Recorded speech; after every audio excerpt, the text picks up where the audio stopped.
Hello friends, నోటికి రుచి శరీరానికి మేలు చేసే బోడకాకరకాయ పులుసు ఎలా చేసుకోవాలో చూద్దాం. ముందుగా పావు స్పూన్ మెంతులు, 1 స్పూన్ జీలకర్ర, 2 స్పూన్ల నువ్వులు సన్నని సెగ మీద వేయిస్తూ డ్రై రోస్ట్ చేసుకోవాలి. చల్లారిన తర్వాత మిక్సీలో వేసి మెత్తటి పొడిలాగా చేసుకోవాలి. తర్వాత అదే బాండీలో 3 స్పూన్ల నూనె వేసుకోవాలి.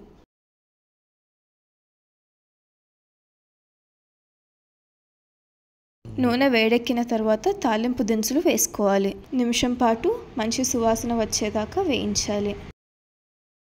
తాలింపు దినుసులు వేగిన తర్వాత సన్నగా తరిగిన 2 పెద్దుల్లిపాయలు వేసుకోవాలి. చిటికెడు ఉప్పు వేసుకోవాలి. సన్నగా తరిగిన 4 పచ్చిమిర్చి వేసుకొని కలుపుకోవాలి.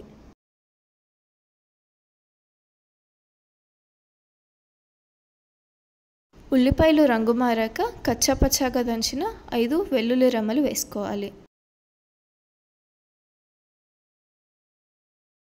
2 నిమిషాలు వేయించుకున్న తర్వాత పావు స్పూన్ పసుపు వేసుకొని మిశ్రమాన్ని కలుపుకోవాలి.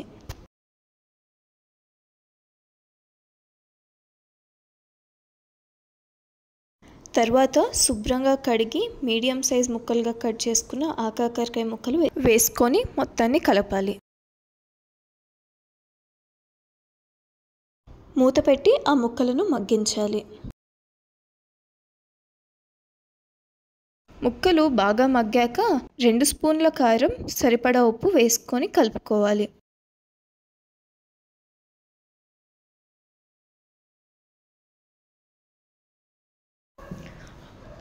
ముందుగా పెద్ద నిమ్మకాయ సైజ్ అంత చింతపండు నుంచి నానబెట్టుకొని తీసిన రసాన్ని ఈ మిశ్రమంలో వేసి కలపాలి.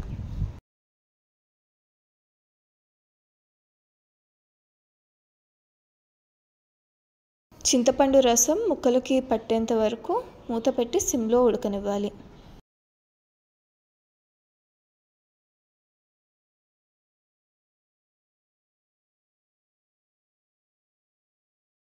ముక్కలు బాగా ఉడికి మెత్తపడ్డాక ముందుగా డ్రై రోస్ట్ చేసి పొడి చేసుకున్న మెంతులు, జీలకర్ర, నువ్వుల పొడిని దాంట్లో వేసుకొని కలుపుకోవాలి.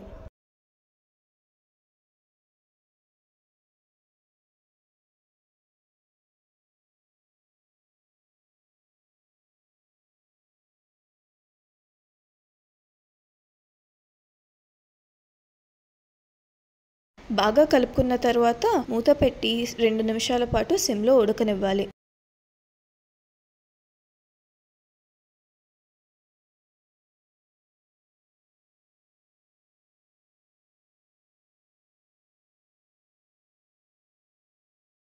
ఈ రెసిపీలో నూనె తక్కువ వేసాం కాబట్టి నూనె పైకి తేలదు. ముక్క కుక్ అయితే ఉడికినట్టే.